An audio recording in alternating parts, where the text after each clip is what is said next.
कौन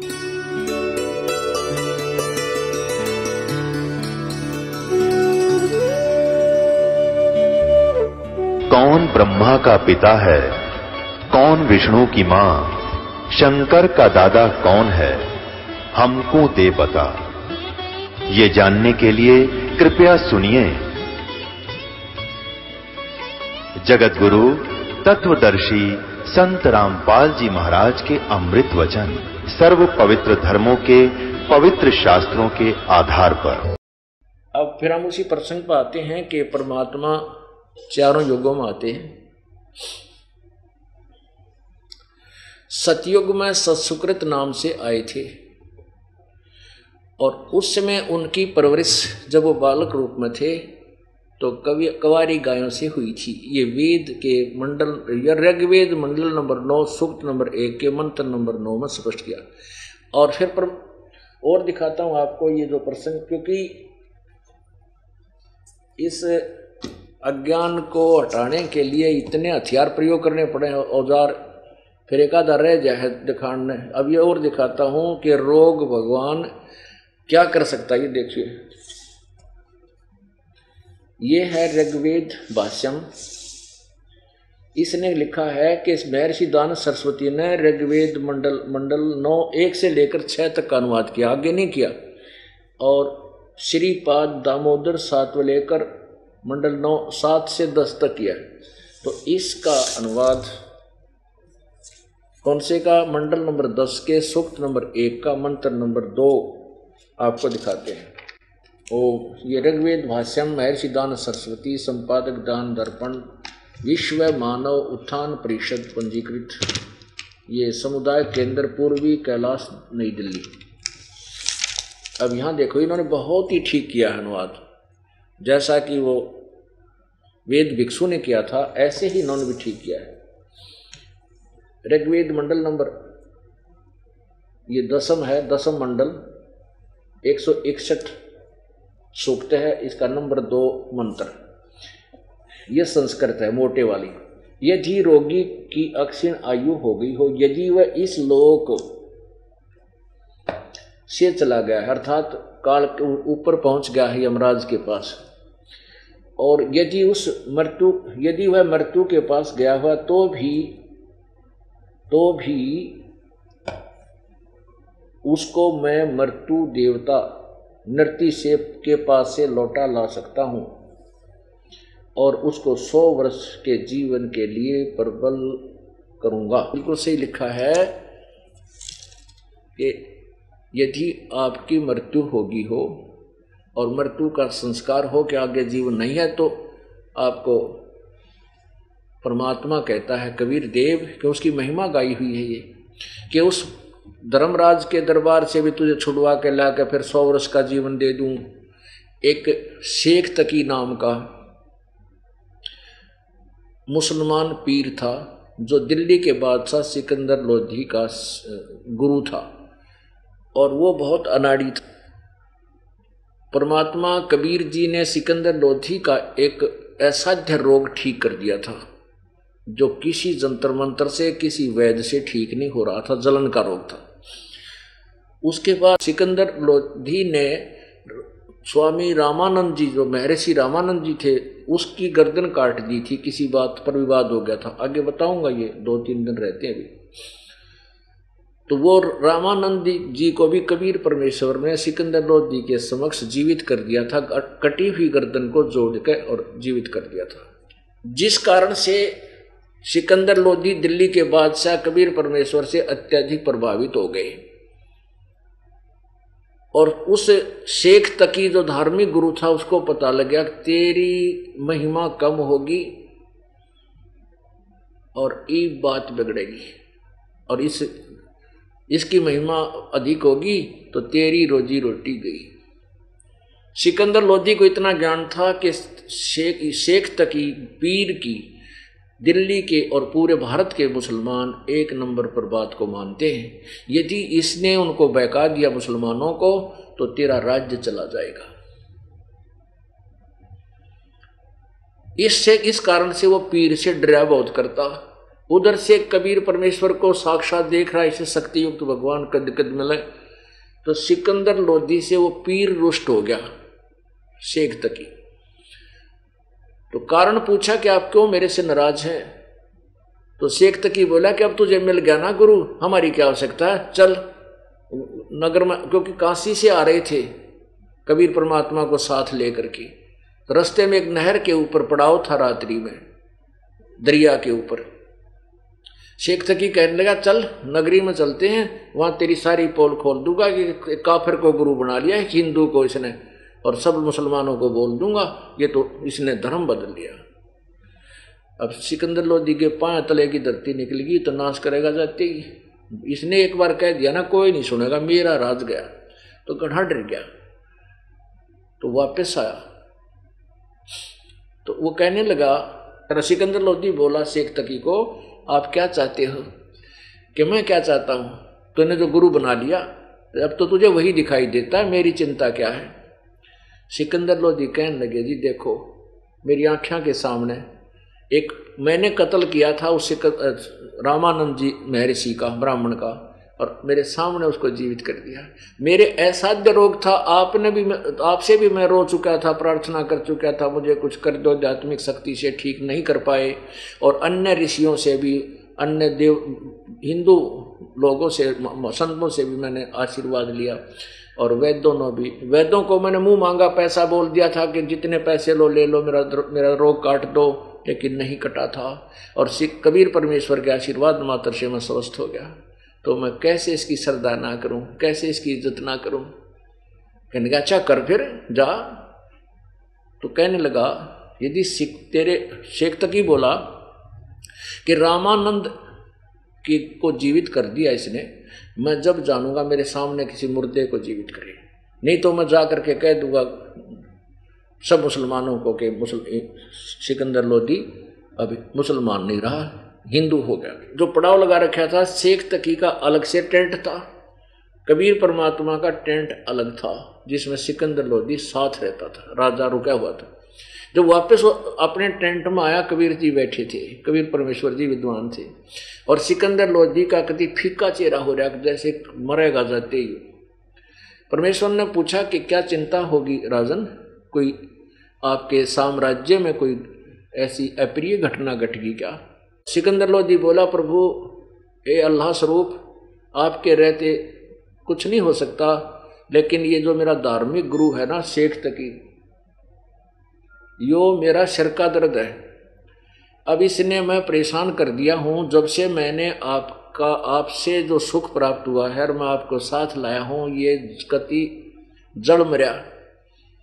और ये शर्त कह रहा है कि मैं जब मानूंगा इस कबीर को, तू कहता शक्तिशाली है, मेरे सामने कोई मुर्दा जीवित कर दे, और नहीं तो ये कह रहा है कि मैं सब मुसलमानों को जाके कह दूंगा राजा काफिर हो गया कि तो कहने लगे, हे कबीर जी, एक बार जब इसने कह दिया ना वहां पर ये समझ जाके मेरा राज्य नहीं रहेगा। परमात्मा बोले भाई न्यू करे, उसको कह दे कोई मुर्दा ले आवे। ला करता हूं कोशिश, जो हो गया था तो अब सिकंदर लोधी के आंखों के सामने हो रहा था, उसको तो पक्का विश्वास हो गया, कह दिया तो कह दिया, फाइनल है। तो वापस गया, पीर जी लाओ मुर्दा कोई, अब करते हैं जीवित। गुरु जी ने कह दिया, कबीर जी ने, अच्छा मैं मुर्दे लाने वाला हूं, कहां से लाऊं, कभी देखूंगा, कभी मिलेगा जब देखूंगा।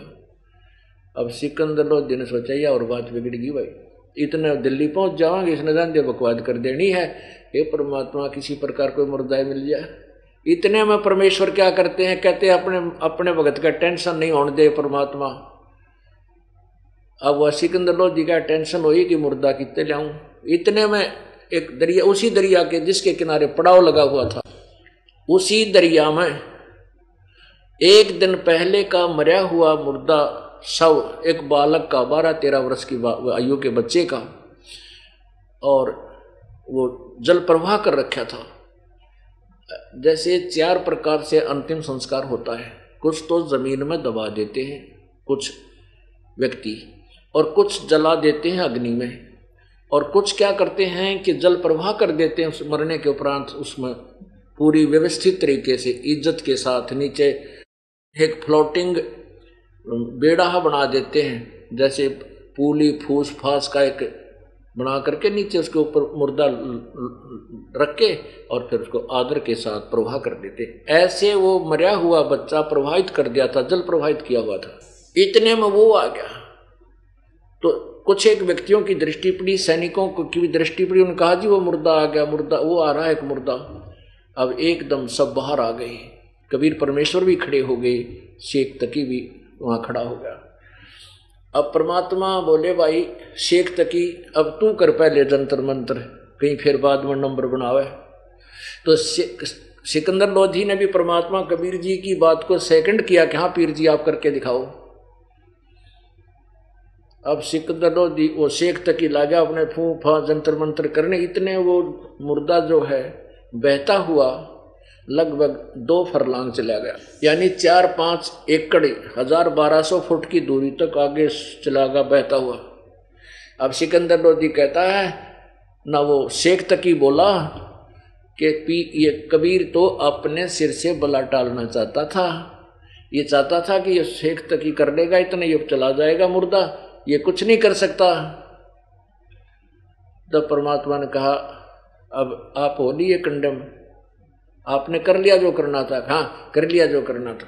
तब परमेश्वर ने ऐसे संकेत किया उस मुर्दे को, जैसे वो आगे बहकर चला गया था ऐसे संकेत किया, ऐसे जैसे वापस बुलाते हैं ऐसे। तो वो मुर्दा अपस्ट्रीम में, अपस्ट्रीम में जिधर से पानी बहकर जा रहा था उसके विपरीत वापस चल पड़ा, जैसे इंजन वाली नौका चला करती है, मोटर वाली नौका। और वापस आकर के लहरों के ऊपर, जल के ऊपर वो मुर्दा ऐसे सचिर हो गया और नीचे से लहरें दरिया की जा रही है। तब परमेश्वर ने कहा है जीवात्मा जहां भी है इस कबीर हुक्म से और उस लोक से उस स्थान से वापस आ जा और बाहर आ। इतना ही कहा था कि उस बच्चे का शरीर ऐसे फड़फड़ाने लगा और एकदम वो लड़का जीवित होकर के और बाहर आकर के दंडवत प्रणाम किया कबीर भगवान को। बोलो सतगुरुदेव सत साहिब। तो ये भी यही समर्थन वेद कर रहे हैं कि वो परमात्मा कह रहा है कि यदि तेरी आयु रोगी, तेरी आयु समाप्त होगी हो और तू यहां से चला गया हो यमराज के पास, दूसरे लोक में चला गया हो, तो भी तुझे वापस लाऊं और 100 वर्ष तक जीवन दूं। ऐसे उस लड़के का नाम कमाल रखा। सभी ने कहा परमात्मा कमाल कर दिया, कमाल कर दिया। प्रभु ने उसका लड़के का नाम कमाल रखा और अपने बच्चे के और शिष्य के रूप में उसका पालन पोषण किया और उसको लंबी आयु दी। बोलो सतगुरुदेव। परम पिता परमात्मा सारी सृष्टि के रचनहार, कुल मालिक कबीर देव, कबीर परमेश्वर अपनी महिमा, अपने तत्व ज्ञान को समझाने के लिए, इस काल के ज्ञान को समझाने के लिए हम काल के जाल में फंसी हुई, इस काल की कैद में बंद अपनी प्यारी आत्माओं को काल की कैद से छुटाने के लिए वो स्वयं ही इस धरातल पर आते हैं, सहशरीर आते हैं, सहशरीर जाते हैं। ये जो सत्संग समारोह है, सत्संग समागम जो हो रहा है, ये उसी उपलक्ष्य में है कि सन 1398 संवत 1455 ज्येष्ठ सुधी पूर्णमासी, जेठ उतरते की पणवासी पूर्णिमा के को सुबह ब्रह्म मुहूर्त में लगभग 4 बजे वो परमेश्वर सतलोक से आए और एक कमल के फूल के ऊपर नवजात शिशु का रूप धारण किया। उसको नीरू नीमा नाम के 2 मुसलमान दंपत्ति, यानी वो 2 पति पत्नी थे, वो उसको उठा ले गए और पुत्रवत उनकी परवरिश की।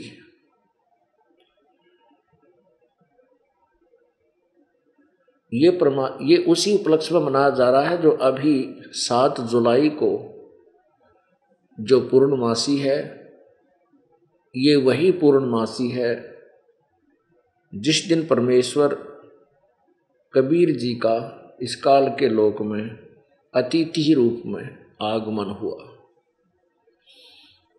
अतिथि का अर्थ होता है जिसके आने की तिथि यानी दिन पूर्व निर्धारित ना हो, अचानक आवे और फिर कुछ दिन रह करके चला जावे, मेहमान रूप में, एज ए गेस्ट।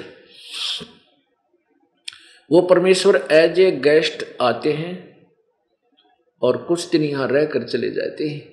उसमें अपने तत्व ज्ञान को जो यथार्थ रूप में पेश कर कर चले जाते हैं। जो परमेश्वर का ज्ञान काल के द्वारा भ्रमित, काल के द्वारा भेजे गए दूतों द्वारा पूर्ण रूप से नष्ट कर दिया गया होता है, छुपा दिया गया होता है और असत और झूठ का जो है प्रचार कर दिया गया होता है। ये काल उन पुण्यात्माओं को जो कभी परमेश्वर कबीर जी की शरण में रह करके सत्य भक्ति करके भक्ति के धनी बन जाते हैं, उनको ये अपने गुड प्लेयर सेलेक्ट कर लेता है, उनको ये चुन लेता है। उन्हीं की कमाई से उनको इस काल के अपने जाल को, अपने अज्ञान को फैलाने के लिए भेज देता है जानबूझकर। इसको आपका प्रमाण देते हैं। पुण्यात्मा इस काल में इतना भयंकर जाल फैला रखा है कि कबीर परमेश्वर की कृपा बिना युद्ध समझ में नहीं आ सकता। और कबीर परमेश्वर ही समर्थ शक्ति है, उसके सामने काल का कोई चारा नहीं चलता, कोई वश नहीं चलता। अन्यथा ब्रह्मा विष्णु महेश जैसे महापुरुषों को भी इसने चक्कर में डाल रखा है। ये समझ नहीं सकते कि हम क्या कर रहे हैं और क्यों ये सब हो रहा है। एक समय देवताओं और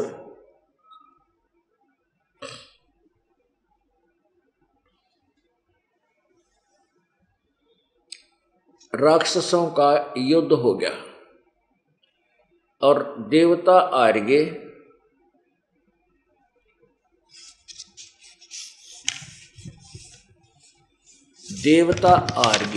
राक्षसों से, क्योंकि दोनों ही वेदों अनुसार साधना करते थे, एक जैसी साधना थी। तो फिर देवताओं ने समुद्र के तट पर जाकर के साधना की, तपस्या की, यानी बैटरी चार्ज करने गए। ये देख लो पुण्यात्माओं, अब वर्तमान में कलयुग में तो ये राजा और देश परमाणु बम बना करके अच्छे ये पैटर्न टैंक, ये टैंक आदि बना करके अच्छी बढ़िया गन बना के एक दूसरे पर अटैक करते हैं, हारते और जीतते हैं उसी के आधार। पहले डिसीजन अपनी सिद्धि से साधना करते थे, फिर उसमें अपना सिद्धि परमात्मा का आध्यात्मिक जो ज्ञान से, आध्यात्मिक साधना से सिद्धियां प्राप्त करते थे और फिर उनके बल से फिर वो हथियारों से भी लड़ते थे। तो देवताओं ने भगवान विष्णु की साधना शुरू की।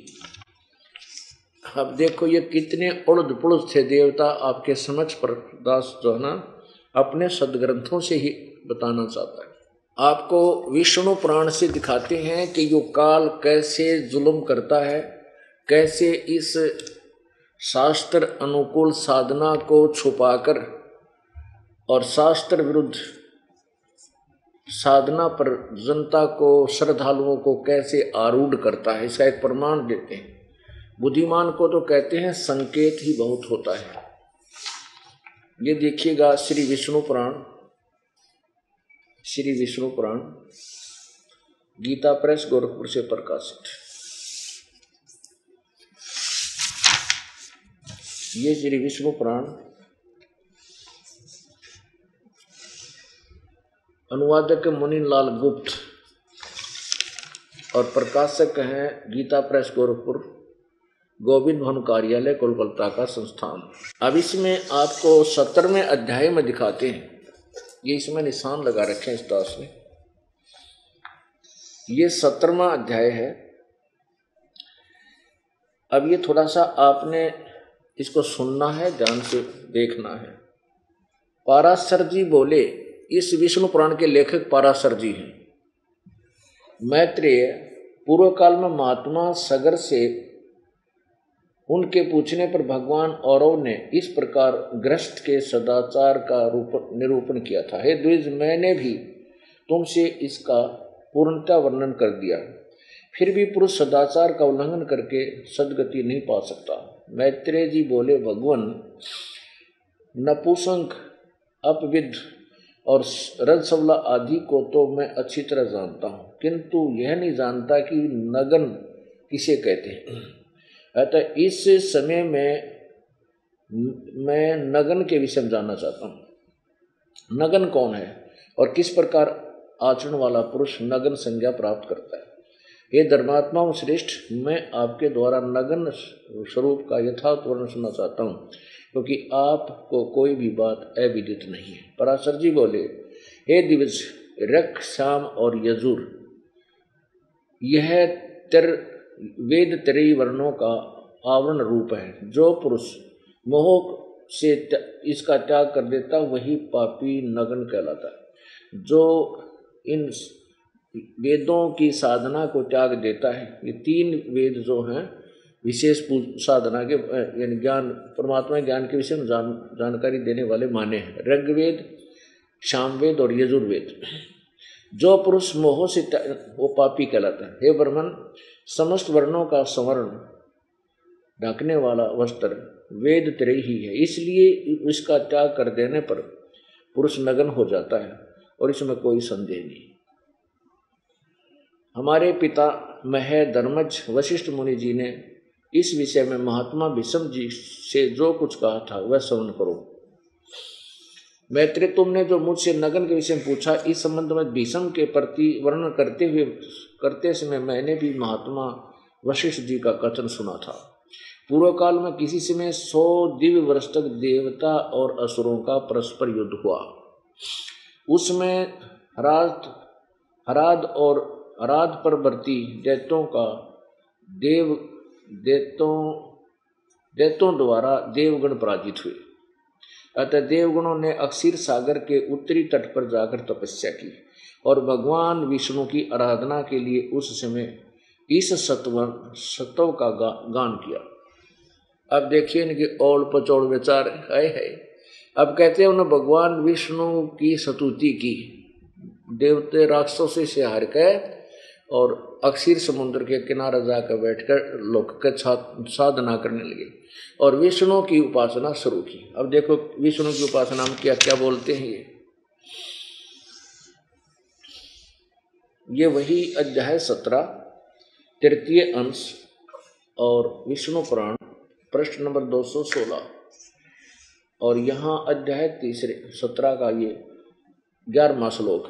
देवगण बोले, हम लोग लोकनाथ भगवान विष्णु की आराधना के लिए जिस वाणी का उच्चारण करते हैं उससे वे आदि पुरुष श्री विष्णु भगवान प्रसन्न हों। आगे देखना, आपके नाभि कमल से विश्व के उपकारार्थ प्रकट हुए जो आपका प्रथम रूप है, हे ईश्वर, उस ब्रह्म स्वरूप को नमस्कार है। आगे देखो, हे पुरुषोत्तम, आपका जो क्रूरता और माया से युक्त घोर तमोमय रूप है उस राक्षस रूप को नमस्कार है। अरे वाह, आप कहे तेरे तू राक्षस है, तेरे राक्षस रूप को हमें नमस्कार है, जो गीता में दिखाता है कि मैं सबको खाने के लिए आया हूँ, अर्जुन मैं काल हूँ, किसी को नहीं छोड़ूंगा, तू लड़ चाहे मत लड़। अब नो कहें उस तेरे राक्षस रूप को हमारा नमस्कार है। आगे देखो, जो कल्पांत में अनिवार्य रूप से समस्त भूतों माने प्राणियों का भक्षण कर जाता है, हे पुंडरीकाक्ष, आपके उस काल रूप को नमस्कार है। आगे देखो 217 पृष्ठ। जो प्रलय काल में देवता आदि समस्त प्राणियों को सामान्य भाव से भक्षण करके नृत्य करता है, उसके आपके उस रुद्र स्वरूप को नमस्कार है। अरे वाह, आहा, प्रलय काल में देवता और सारे प्राणियों ने खा जाता है और फिर नाचता है खुश होकर के, कहते तेरे उस रूप को नमस्कार है। अरे तेरा गजब हुए, सांप की पूजा करें और फिर उस तो उन्होंने कहा हमें बख्शिए। ये सांग था परमात्मा, ये बंदी छोड़, कैसी कृपा बख्शी आपने। ये काल के उपासना करते न, ये नहीं मेरा विष्णु कौन है। ये काल क्या करता है कि जैसे भी ऋषियों ने वेदों अनुसार ओम नाम का जाप किया, हठ योग से तप साधना की, तो किसी को तो ये विष्णु रूप में दर्शन दे देता है, अपने वास्तविक काल रूप में किसी को दर्शन नहीं देता किसी विधि से भी। ये किसी को विष्णु रूप में दर्शन देता है तो वो मान लेता है कि विष्णु जी जो ये काल का पुत्र है यही सर्वशक्तिमान है, वेदों की उपासना से इसने हमें दर्शन दे दिए। और किसी को शिव रूप में दर्शन दे देता है, किसी को ब्रह्मा रूप में दर्शन दे देता है। तो फिर ये सेट हो जाए कि ब्रह्मा विष्णु महेश, जो ये रजगुण ब्रह्मा सतगुण विष्णु तमगुण शिव जी, ये ही परम शक्ति हैं, यही सर्वेश्वर है, यही मृत्युंजय है, कालज्ञ है, और यही साधना, ये साधना समाधि दशा में यही प्रत्यक्ष होते हैं। न्यो भूल बोलियां पड़ी, आगे देखना। पाराशर जी बोले, हे मैत्रेय, शतोत्तर के समाप्त हो जाने पर देवताओं ने परमात्मा श्री हरि को हाथों में शंख चक्र गदा लिए हुए गरुड़ पर आरूढ़ हुए अपने सम्मुख विराजमान देखा। अब यो काल जो है विष्णु रूप धारण करके आ गया देवताओं को राजी प्रसन्न करने के लिए। अब 218 पृष्ठ पर देखिएगा, 17 आपने पढ़ लिया। उन्हें देखकर समस्त देवतागण प्रणाम करने के अनंतर उनसे कहा, हे नाथ प्रसन्न होइए और हम शरणागतों की दैत्यों से रक्षा कीजिए। हे परमेश्वर, हराद भरते दैत्यगण ने ब्रह्मा जी की आज्ञा का उल्लंघन कर हमारे और त्रिलोकी के यज्ञ भोगों का अपहरण कर लिया। यदि हम और वे सर्वभूत आप ही के अंशज हैं, तथापि अविद्यावश हम जगत को परस्पर भिन्न भिन्न देखते हैं। हमारे शत्रुगण अपने वर्ण धर्म का पालन करने वाले और वेद मार्ग अवलंबी और तपोनिष्ठ हैं, अतः वे हमसे नहीं मारे जा सकते। आय हाय, क्या है कि जो हमारे शत्रु हैं, जो राक्षस, वो भी वेदों अनुसार साधना करते हैं और हमारे से ज़्यादा तपस्या कर लेते हैं, अर्थात वो घनी बैटरी चार्ज कर लेते हैं, वो ज़्यादा परमाणु बम भर लेते हैं अपने अंदर, वो उनको हम मार नहीं सकते। दोनों देवता भी वेदों अनुसार साधना कर रहे थे और राक्षस भी वेदों अनुसार साधना करते, तो उसके उपरांत भी राक्षसों ने देवताओं को हरा दिया। अब इस जो ये दास निर्णय देना चाहता वो उसका निष्कर्ष निकलेगा जब देखियो क्या होगा। देखो, हमसे नहीं मारे जा सकते, अतः ही सर्वात्मन, जिससे हम उन असुरों का वध करने में समर्थ हों, ऐसा कोई उपाय हमें बतलाइए। पाराशर जी बोले, उनके ऐसे कहने पर भगवान विष्णु ने अपने शरीर से माया मोह को उत्पन्न किया और उसे देवताओं को देकर कहा, यह माया मोह उन संपूर्ण दैत्यों यानी राक्षसों को मोहित कर देगा। वे वेद मार्ग का उल्लंघन करने से तुम लोगों से मारे जा सकेंगे। हे देवगण, जो कोई देवता अथवा दैत्य ब्रह्मा जी के कार्य में बाधा डालते हैं, वे सृष्टि की रक्षा में तत्पर मेरे वध्य होते हैं। अतः हे देवगण, अब तुम जाओ, डरो मत, यह माया मोह आगे जाकर तुम्हारा उपकार करेगा। भगवान विष्णु, पराशर जी बोले, भगवान की ऐसी आज्ञा होने पर देवगण उन्हें प्रणाम करके वहाँ जहाँ से आए थे वहाँ चले गए तथा उनके साथ माया मोह भी जहाँ असुरगण थे वहाँ गया। अब ये काल क्या करता है? अब इसने काल ने क्या किया कि जो ये रिजर्व कोटा रखता है पुण्यात्माओं का, और उनमें से एक को अपने वचन शक्ति से उत्पन्न कर देता है, ये तो वैसे जैसे इन्होंने लिखा है पराशर जी ने, लेकिन ये क्या करता है कि उनको जन्म देता है किसी माँ के माध्यम से, और फिर वो धीरे धीरे बड़ा होता है तो फिर उसके अंदर वो अज्ञान भर देता है, और वो जाकर के फिर समाज में भोली आत्माओं में अब वेद के विरुद्ध व्याख्या करना प्रारंभ कर देता है, और भोली आत्माओं को उल्टी सुल्टी जो ना ज्ञान सुनाकर शास्त्र अनुकूल साधना से वंचित कर देता है, जिसके कारण समस्त जगत परमात्मा से दूर होता चला जाता है, नास्तिक हो जाता है, और संसार में हाय तौबा मच जाती है, यानी अशांति फैल जाती है। और काल चाहता है कि ये भक्ति ना करें, और करें तो शास्त्र के विरुद्ध करें, ताकि इनको कोई लाभ ना हो और भगवान से इनकी आस्था हट जाए, ये यहीं मेरे ही जाल में जन्मते और मरते रहें।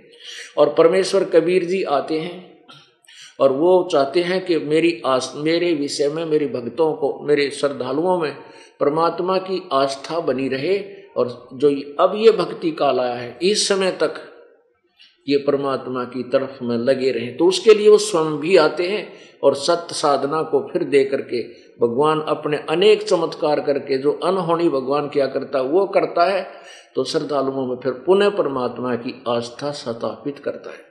अब ये काल ऐसे नाश करता है जैसे अब वर्तमान में जितने नकली संत पंथ ये महर्षि भेजे कलयुग में, ये कति झूठे और कपटी हैं, कोई ज्ञान नहीं इनको, भक्ति मार्ग अध्यात्म ज्ञान के ये कपटी हैं, और टोटली शास्त्र के विरुद्ध और नरक में जाने की विधि बता रहे।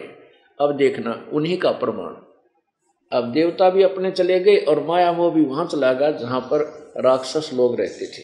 माया मोह बोला, हे दैत्य गणपति कहिए आप लोग किस उद्देश्य से तपस्या कर रहे हैं। अब देवता भी तपस्या कर रहे थे, तो वो माया मोह वहां पहुंच गया। आपको किस लौकिक फल की इच्छा है या पारलौकिक की। असुरगुण बोले, हे महामते हम लोगों ने पारलौकिक फल की कामना से तपस्या आरंभ की है, इस विषय में तुमको हमसे क्या कहना है। माया मोह बोला, यदि आप लोगों को मुक्ति की इच्छा है तो जैसा मैं कहता हूँ वैसा करो। आप लोग मुक्ति के खुले द्वार रूप इस धर्म का आदर कीजिए। यह धर्म मुक्ति में परम उपयोगी है, इससे श्रेष्ठ अन्य कोई धर्म नहीं है। इसका अनुष्ठान करने से आप लोग स्वर्ग अथवा मुक्ति जिसकी कामना करोगे प्राप्त कर लेंगे। आप सब लोग महाबलवान हैं, अतः इस धर्म का आदर कीजिए। पराशर जी बोले, इस प्रकार नाना प्रकार की युक्तियों से अतिरजित वाक्यों द्वारा माया मोह ने दैत्य गुणों को वैदिक मार्ग से भ्रष्ट कर दिया। यह धर्मयुक्त और यह धर्म विरुद्ध है, यह सत्य और यह असत्य है। हे द्विज, ऐसे अनेक प्रकार के अनंत वेदों को दिखलाकर और ज्ञानों, वेदों माने और ज्ञानों को दिखलाकर माया मोह ने उन दैत्यों को सब धर्म से गिरा दिया। माया मोह ने असुर गुणों को त्रिय धर्म से विमुख कर दिया, तीनों वेदों की साधना से दूर कर दिया। इस प्रकार थोड़े ही दिनों में दैत्य गण ने वेद तरह का प्राय त्याग कर दिया, यानी तीनों वेदों के आधार से साधना छोड़ दी। तदंतर जितेंद्रिय माया मोह ने रक्त वस्त्र धारण कर यानी लाल कपड़े पहनकर अनन्य असुरों के पास जाकर साधु रूप बना के उनसे मृदु अल्प और मधुर शब्दों में कहा, हे असुरगण, यदि तुम लोगों को स्वर्ग अथवा मोक्ष की इच्छा है तो पशु हिंसा आदि दुष्ट कर्मों को त्याग कर बोध प्राप्त करो। यह संपूर्ण जगत विज्ञान में है, ऐसा जानो। मेरे वाक्यों पर पूर्णतः ध्यान दो। इस विषय में बुद्ध जनों का ऐसा ही मत है कि संसार अनाधार है, भ्रमजन्य पदार्थों की प्रीति पर ही स्थिर है तथा राग आदि दोषों से दूषित है। इस संसार संकट में जीव अत्यंत भटकता रहता है। इस प्रकार थोड़े ही समय में माया मोह के द्वारा मोहित होकर असुरगण ने वैदिक धर्म की बातचीत करना भी छोड़ दिया। पुण्यात्माओं, जैसे ये राधा स्वामी पंथ, धन धन सतगुरु पंथ, निरंकारी पंथ, ये कहते हैं हम वेदों की बात नहीं करते, हमने वेदों की जरूरत नहीं, हम तो वेदों से आगे की बात है, हमारी तो आगे का ज्ञान है। और इनका ज्ञान सुना दें तो हंसी आवा, अपने माथे माथ मारो रे तेरा गजब, कति उआ वाई एंड बैंड, कुछ भी ज्ञान नहीं इनको। अब इस तरह अभी दिखाता हूं आपको इस राधा स्वामी पंथ के परम धनी के वचन, वो बोल इसको क्लियर करते थे। पाराशर जी बोले, इस प्रकार अनेक युक्तियों से माया मोह ने दैत्यों को विचलित कर दिया, और जिससे उनमें से किसी की भी वेद त्रय में, जैसे रग श्याम और यजुर वेद आदि में रुचि नहीं रही। इस प्रकार दैत्यों के विपरीत मार्ग में प्रवृत्त हो जाने पर देवगुण खूब तैयारी करके उनके, यानी वो वेदों अनुसार साधना करके तपस्या करके उनके पास युद्ध करने के लिए उपस्थित हुए। हे द्विज, तब देवता और असुरों में पूर्ण संग्राम छिड़ गया और सन्मार्ग विरोधी सतमार्ग विरोधी दैत्यगण देवताओं द्वारा मारे गए। हे द्विज, पहले दैत्यों के पास जो राक्षसों के पास जो सौ धर्म रूप कवच था, उससे उनकी रक्षा हुई थी। अब की बार उसके नष्ट हो जाने से वे भी नष्ट हो गए। हे मैत्रेय, इस समय जो लोग माया मोह द्वारा परिवर्तित मार्ग का अवलंबन करने वाले हुए, वे नगन कहलाए, क्योंकि उन्होंने वेद त्रय रूप वस्त्र को त्याग दिया था। अब इस प्रमाण से यह सिद्ध हुआ कि ये काल चाहता है कि ये सभी श्रद्धालु शास्त्र विरुद्ध साधना कर भक्तिहीन हो जाएं, और फिर ये कुछ धीरे धीरे नास्तिक हो जाएं, और जब परमेश्वर आवे तो कोई भी उसकी बात को ना सुने, और भिन्न भिन्न पंथ इस प्रारंभ हो जाएं, और अपने अपने मत के आधार पर ये आधारित रहें। लेकिन परमेश्वर वो परम शक्ति है, उस परमेश्वर को पूर्ण ज्ञान है कि कैसे मैंने अपने बच्चों को अपनी शरण में लेना है, कैसे उनको ज्ञान देना है। अब प्रसंग चल रहा है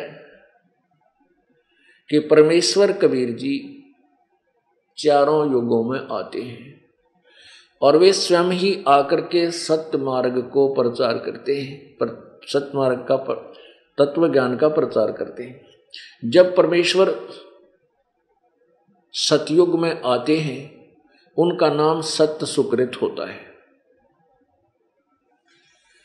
और वो छोटी ही आयु में, बिल्कुल छोटी सी आयु में 2-3 वर्ष के ही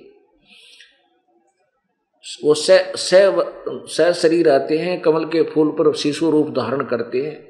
तो वो लीला में शरीर में जब छोटी आयु दिखा रहे होते हैं 2-3 वर्ष के ही, उसी समय से उस विद्वान, वेदों के जो प्राकांड विद्वान माने जाते हैं, उन ऋषियों महर्षियों के छक्के छुड़ा देते हैं, और वो दांतों तले उंगली दबाते हैं, उनकी विशेष चर्चा का विषय बन जाते हैं। लेकिन उस बालक को, उस परमेश्वर के ज्ञान को वो ऋषिजन स्वीकार नहीं करते। परमात्मा कबीर जी जब युवा होते हैं शरीर के लीला में शरीर में, तो उनका बहुत ऋषियों के साथ, जैसे ये मनु जैसे महापुरुष, उनके साथ बातचीत होती है, उनके साथ चर्चा होती है, तो चर्चा में परमेश्वर उनको पराजित कर देता है।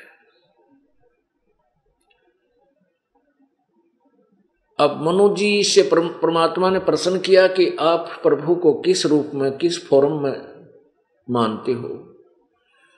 मनु जी ने कहा कि मैं परमात्मा को निराकार और साकार दोनों रूपों में मानता हूं। निराकार तो वो परमात्मा, उसकी शक्ति है, वो दिखाई नहीं देता। साकार ये जगत उसी का रूप है, ये पृथ्वी, आकाश, चंद्रमा, सितारे, ये सब उसी का साकार रूप है। That's all. और वेदों में कहीं पर भी परमात्मा साकार नहीं लिखा है, परमात्मा वास्तव में निराकार ही है। समाधि दशा में उसका केवल प्रकाश देखा जा सकता है। परमात्मा कहते थे, एक ज्ञान नेत्रहीनो एक तरफ आप कहते हो कि परमात्मा का प्रकाश देखा जाता है, उधर से कह रहे हो कि परमात्मा पूर्ण रूप से निराकार है। ये पृथ्वी चांद सितारे ये भगवान नहीं है, ये तो भगवान की द्वारा रची गई एक सृष्टि है। परमात्मा सृष्टा न्यारा है, तुम्हारी बुद्धि पर पत्थर पड़े हुए हैं। और बहुत अच्छी तरह चर्चा करते हैं, वेदों को बताते हैं कि यजुर्वेद अध्याय नंबर 5 के मंत्र नंबर 1 में लिखा है, अग्ने तनुषि विष्णुवे त्वा सोमस्य तनुरसि। वो परमात्मा सह शरीर है और उस परमेश्वर का, उस अमर पुरुष का सबके पालन धारण पोषण करने के लिए, यहाँ करके संभालने के लिए भी उस परमेश्वर का एक शरीर है। तो परमात्मा कहते हैं, कहा करते थे कि मैं ही वो परमेश्वर हूं और मैं ही दोनों स्थानों पर रहता हूं, ऊपर सचखंड सतलोक में, ऊपर के लोकों में भी मैं ही हूं और यहां भी मैं अपने यथार्थ ज्ञान को बताने के लिए आया हूं। अब परमात्मा यथार्थ ज्ञान कहते हैं, परमात्मा के परमेश्वर साकार है। और ऋषि जी कहते थे, ऋषियों ने सब आपस में जो अज्ञान फैला रखा था वो जैसे अभी तक है कि वो निराकार है। तो परमात्मा साकार बताते थे कि कबीर जी जो है साकार बताते थे अपना स्वरूप और वो निराकार मानते थे। इसलिए परमात्मा कबीर जी का ज्ञान उन ऋषि महर्षियों के कति विपरीत था। तो कबीर जी को उस सत्सुकृत रूप में प्रगट, सत्सुकृत नाम से प्रगट परमेश्वर को वामदेव कहने लागे हुए, उनका व्यंग्यात्मक नाम वामदेव रख दिया। वाम का अर्थ होता है उल्टा ज्ञान देने वाला। जैसे दायां हाथ सीधा हाथ, बायां हाथ को उल्टा हाथ भी कहते हैं, बामा हाथ। तो बामा बाने उल्टा। तो परमात्मा को वामदेव कहने लागे, सत्सुकृत नाम छोड़ दिया। जैसे किसी का नाम बुंडा धर ले गांव में, बुंडा माने मतलब कुरूप, और वो चाहे कैसा भी हो फिर उसने बुंडा क्या अगर पूरा गांव उसके ओरिजिनल नाम से अपरिचित हो जाते हैं। हमने खूब देखा गांव में, तो वो बुंडा क्या करें, और वो भी बुंडे नाम तो थोड़ा बोले जल्दी बोले, क्योंकि वो परिपक्व नाम हो जाता उसका। तो ऐसे ही उस परमेश्वर का नाम वामदेव रख दिया। और वाम का अर्थ है दो, यानी ऊपर भी रह नीचे भी रह, कहते यू है वो वामदेव, ऊपर भी रहता नीचे भी रहता है। यानी उस परमेश्वर के यथार्थ ज्ञान को स्वीकार किया, नहीं बकवाद करने लागे या मनु जैसे अज्ञानी। अब पुण्यात्माओं आपको थोड़ा सा झलक दिखाते हैं शिव पुराण में और वेद यजुर्वेद में उसी परमेश्वर का वामदेव जी का वर्णन। ये देखिएगा श्री शिव पुराण गीता प्रेस गोरखपुर से प्रकाशित, और ये श्री शिव पुराण संपादक हनुमान प्रसाद पोदार, प्रकाशक एवं मुद्रक गीता प्रेस गोरखपुर। इसके 606 पृष्ठ पे कैलाश संहिता ऋषियों का सूत जी से तथा वामदेव जी का सकंद से प्रश्न वर्णार्थ निरूपण के लिए अनुरोध। ऋषि बोले, महाभाग सूत जी, आप हमारे श्रेष्ठ गुरु हैं, अतः यदि आपका हम पर अनुग्रह है तो हम आपसे एक प्रश्न पूछते हैं। श्रद्धालु शिष्यों पर आप जैसे गुरुजन सदा स्नेह रखते हैं, इस बात को आपने इस समय हमें प्रत्यक्ष दिखा दिया है। मुने विराज होम के समय पहले आपने जो वामदेव का मत सूचित किया था, वामदेव का मत यानी वामदेव जी का के विचार, उसका पंथ, उसके द्वारा दिया गया ज्ञान, उसे हमने विस्तार पूर्वक नहीं सुना। अब हम बड़े आदर और श्रद्धा के साथ उसे सुनना चाहते हैं। कृपा सिंधु आप प्रश्न पूर्वक उसका वर्णन करें। ऋषियों की ये बात सुनकर सूत जी बोले, अब बताने लगे। सूत जी बोले, तुम्हारा कल्याण हो, तुम सब लोग सदा सुखी रहो। महाभाग महात्माओं, तुम भगवान शिव के भगत व दृढ़ता पूर्वक व्रत का पालन करने वाले हो, यह निश्चित रूप से जानकर ही मैं तुम लोगों के समक्ष इस विषय का प्रसन्नता पूर्वक वर्णन करता हूँ। ध्यान देकर सुनो। पूर्व काल में रथंतर कल्प में महामुनि वामदेव माता के गर्भ से बाहर निकलते ही शिवतव के ज्ञाताओं में सर्वश्रेष्ठ माने जाने लगे। वे वेदों, आगमों, पुराणों तथा अन्य सब शास्त्रों के भी तात्विक अर्थ को जानने वाले थे। अब देखो, आप कह रहे हैं कि वो वामदेव जो थे वो वेदों और सदग्रंथों के तात्विक यानी तत्वदर्शी थे। आगे देखो, देवता, असुर तथा मनुष्य आदि जीवों के जन्म कर्मों का उन्हें भली भांति ज्ञान था। उनका संपूर्ण अंग भस्म लगाने से जब उज्जवल दिखाई देता था, उनके मस्तक पर जटाओं का समूह शोभा देता था। वे किसी के आश्रित नहीं थे, उनके मन में किसी वस्तु की इच्छा नहीं थी। वे शीत, उष्ण आदि द्वंद्वों से परे तथा अहंकार शून्य थे, उनमें अहंकार नहीं था। वे दिगंबर महाज्ञानी महात्मा दूसरे महेश्वर के समान जान पड़ते थे। उन्हीं के जैसे स्वभाव वाले बड़े बड़े मुनि शिष्य होकर उन्हें घेरे रहते थे। वे अपने चरणों के स्पर्श जनित पुण्य से इस पृथ्वी को पवित्र करते हुए सब और विचरते और अपने चित्त को निरंतर परमधाम स्वरूप परब्रह्म परमात्मा में लगाए रहते थे। अब कितना स्पष्ट कर दिया। अब इन ऋषियों ने को इतना ज्ञान है कि वो माँ तो पैदा हुए थे। अब जैसे कबीर परमेश्वर के विषय में अब दंत कथा के आधार पर बहुत से शास्त्रों में लिखा है, शास्त्र तो नहीं कह सकते, दंत कथाओं युक्त पुस्तकों में लिखा है कि कबीर जी का जन्म एक विधवा ब्राह्मणी से हुआ। उनका कथन है थोड़ा सा घुमा फिरा के कि एक विधवा ब्राह्मणी थी, उसमें महर्षि रामानंद जी काशी में बड़े विद्वान और सिद्धि युक्त माने जाते थे। उसने जाकर के उनके उस महात्मा जी के चरण स्पर्श किए। रामानंद जी ने आशीर्वाद दे दिया, बेटी पुत्रवती हो। ओहो, वो कहने लगे, हे महाराज मैं तो विधवा हूँ, मैं पुत्रवती कैसे हो सकती हूँ? अब मैंने जो दे दिया वो तो फलेगा ही फलेगा। कहते हैं इस कारण से वो लड़की गर्भवती होगी और फिर वो शर्म के मारे उसने कहीं पर डाले। अरे भले आदमियों, कुछ तो सोचो। ब्राह्मण कुल में लड़कियों का पुनर्विवाह नहीं होता था उसमें, लेकिन उनकी ड्रेस अलग बना दी जाती थी। वो सफ़ेद साड़ी बांधते थे, सफ़ेद उनका वाणा होता था, वेशभूषा होती थी। वो दूर से पता लग जाता था कि ये लड़की विधवा है। और वो महर्षि वो रामानंद जी अंधा था कि जिसने उन्हें कह दिया पुत्रवती हो।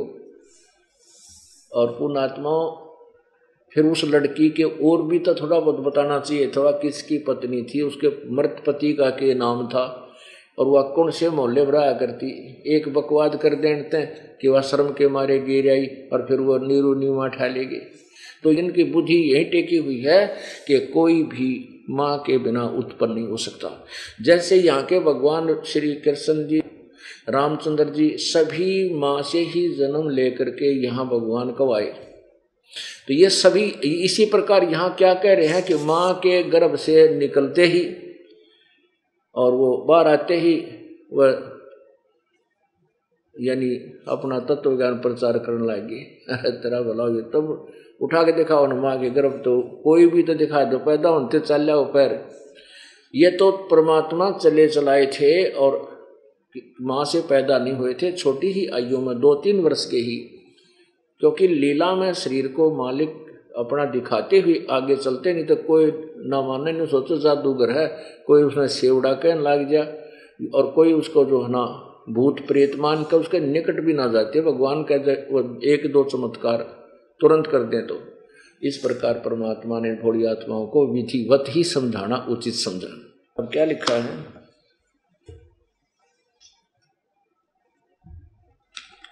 फिर देखिएगा,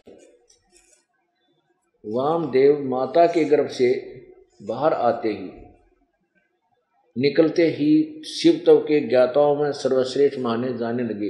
वे वेदों, आगमों, पुराणों और अन्य सब शास्त्रों के भी तात्विक अर्थों को जानने वाले थे।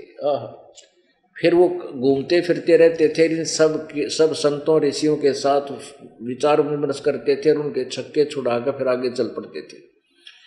एक बार इसमें लिखा है कि वो वामदेव जी अपने कुछ शिष्य जो बन गए थे उनके साथ कार्तिकेय के पास गए, जो भगवान शिव का पुत्र है, उसको सकंद भी कहते हैं। उसके पास गए तो उनसे क्या वार्ता की, ये देखिएगा। पृष्ठ 610 पे शिव पुराण और कैलाश संहिता में श्री सकंद ने कहा, महाभाग मुनीश्वर वामदेव, तुम्हें साधुवाद है, क्योंकि तुम भगवान शिव के अत्यंत भक्त हो और शिव तत्वों के ज्ञाताओं में सबसे श्रेष्ठ हो। तीनों लोकों में कहीं कोई ऐसी वस्तु नहीं है जो तुम्हें ज्ञात ना हो, तथापि तुम लोक पर अनुग्रह करने वाले हो, इसलिए तुम्हारे समक्ष इस विषय का वर्णन करूंगा। इस लोक में जितने जीव हैं वे सब नाना प्रकार के शास्त्रों से मोहित हैं। परमेश्वर की अति विचित्र माया ने उन्हें परमार्थ से वंचित कर दिया है। परमेश्वर की अति विचित्र माया ने उन्हें परमार्थ से वंचित कर दिया है।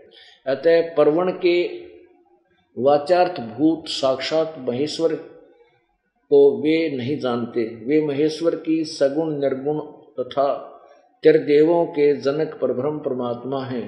मैं अपना दाहिना हाथ उठाकर तुमसे शपथ पूर्वक कहता हूँ, यह सत्य है, ये सत्य है, सत्य है। मैं बार बार इस सत्य को दोहराता हूँ कि परवण के अर्थ साक्षात शिव ही हैं।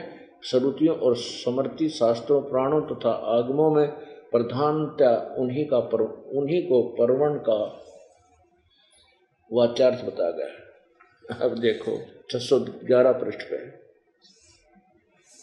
2 लाइन और 1 लाइन और, वे ही साक्षात साकार और निराकार परमात्मा है।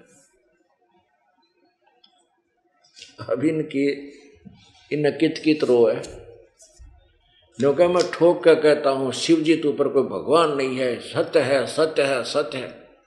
अरे बिरानवाटी और इन सारे की ज्ञान किसी को है नहीं, अपनी थ्योरी को फाइनल मान करके और पूरी दृढ़ बैठे। अब इससे क्या सिद्ध करना चाहता है ये दास के परमेश्वर चारों युगों में आते हैं और प्रत्येक युग में अपने तत्व ज्ञान का प्रचार करते हैं और सबके छक्के छुड़ा देते हैं, परंतु अभिमानी और अज्ञानी परमात्मा के उस यथार्थ ज्ञान को स्वीकार नहीं करते। लेकिन अब सब करेंगे। अब कैसे करेंगे, क्यों करेंगे, ये आने वाले इस 2 दिनों में आपको स्पष्ट करेंगे। अब और दिखाते हैं यजुर्वेद। अब पुण्यात्माओं,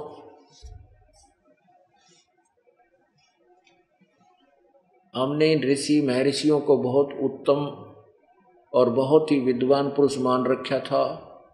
इनके द्वारा लिखी गई पुस्तकों को हम फाइनल मानते थे कि इन्होंने वेदों को जाना और समझा, सही लिखा है। महर्षि दयानंद, वैसे तो हम इसको महर्षि नहीं कह सकते क्योंकि हमें तो पता लग गया कि ये था, लेकिन इसका नाम महर्षि पक गया। एक व्यक्ति ने अपने बच्चे का नाम डीसी रख रखा था, डीसी, तो उसने डीसीए नाम से प्रसिद्ध होगी। और एक बेबे का नाम मेजर है, अब उसका नाम वास्तविक कुछ भी है पर उसका नाम मेजर धर रहे हैं, तो वह मेजर के नाम से प्रसिद्ध होगी। मेजर में धर के में सैकोनी बात, एक सिंपल भक्तनी है। ऐसे ही आम इसने एक नाम धर लिया कि मैं ऋषि दयानंद। यो सिंपल आदमी था, इसका नाम है मैं ऋषि, पर यो मैं ऋषि में और ऋषि नहीं है। ये तो आप फाइनल समझ लेना और प्रमाणित कर दूंगा आपके समक्ष। अब इसने के थ्योरी बता रखी है आपके सामने, इसके 4 सिद्धांत तो फेल कर दिए। एक तो ये कि परमात्मा एक है, ईश्वर एक है, अनेक नहीं। ब्रह्म एक है, अनेक नहीं। और ये स्वयं ही सातवें समोल्लास में प्रथम तो ये पहले स्टार्ट में तो ये कहता है कि ब्रह्म एक ही है, अनेक है नहीं, वेदों में कहीं नहीं लिखा। और फिर 151 पृष्ठ पे बोलता है, 154 पृष्ठ पे प्रश्नकर्ता कहता है कि परमात्मा साकार है व निराकार। तो स्वामी जी उत्तर देते हैं, महर्षि जी उत्तर देते हैं कि वो निराकार। 155 पर प्रसंग आता है कि परमात्मा क्या अपने साधक के पाप नाश कर देता है? स्वामी जी उत्तर देते हैं, महर्षि जी उत्तर देते हैं कि नहीं, पाप नाश नहीं करता। परमात्मा की साधना उपासना से पाप नाश नहीं होते, पाप अक्षमा नहीं होते। तो प्रश्नकर्ता कहता है कि उसका लाभ क्या होता है? फिर भगवान की स्तुति किस लिए करें जब पाप नहीं कटे? पुण्यात्माओं, जैसे कोई कहे कि क्या औषधि खाने से रोग कट जाएगा? उत्तर मिले कि नहीं, औषधि से रोग नहीं कटता। तो और क्या होता है कि पहलवान बन जाएगा? अरे तेरा गजब, क्या वो वैद्य है जो ये कहे कि औषधि से रोग नहीं कटेगा? कोई कहे कि साबुन लगाने से क्या कपड़े का मैल छूट जाएगा? क्या साबुन कपड़े का मैल छुड़वा देगा? उत्तर मिले कि नहीं, साबुन कपड़े का मैल नहीं छुड़वाता, वो कपड़े को मजबूत कर देता है। तो क्या उस व्यक्ति ने कभी अपने जीवन में साबुन देखा या प्रयोग किया? कभी नहीं। ऐसा सिद्धांत था इस महर्षि, कथित महर्षि दानंद का। और इसने एक सिद्धांत और बताया। किसी ने प्रश्न किया कि सबसे पहले इन चारों वेदों का ज्ञान किसको हुआ? स्वामी जी ने लिखा कि 4 ऋषियों को। और ऋषियों के नाम बताए हैं कि यानी आदित्य, वायु, अग्नि और अंगिरा।